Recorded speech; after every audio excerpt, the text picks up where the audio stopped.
रवां साल होने वाले हज में बड़ी तादाद में हाजियों ने शिरकत की, जो कि कोरोना पाबंदियों के खात्मे के बाद सबसे ज्यादा थी। सोशल मीडिया पर एक ऐसी वीडियो वायरल हो रही है जिसमें हज के दौरान कुछ ऐसे मनाजिर कैमरे में कैद किए गए हैं जो हर देखने वालों के दिलों को छू रहे हैं। ये वीडियो हुज्जाज किराम और मुंतज़मिन की है जिन्हें हज अदा करने के लिए आए लोगों की मदद करते देखा जा सकता है।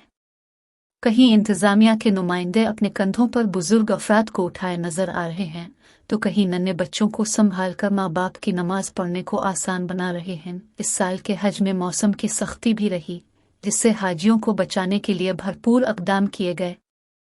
इस वीडियो में कुछ झलकियां ऐसी भी हैं जहां गर्मी से बचाने के लिए हुज्जाज किराम पर पानी का स्प्रे किया जा रहा है, तो कहीं अब जमजम की बोतलें तकसीम की जा रही है। वीडियो पर सोशल मीडिया सारिफीन की जानिब से मुख्तलिफ तबसरों का सिलसिला जारी है और इंतजामिया के रजाकारों के लिए नेक तमन्नाओं का इजहार किया जा रहा है।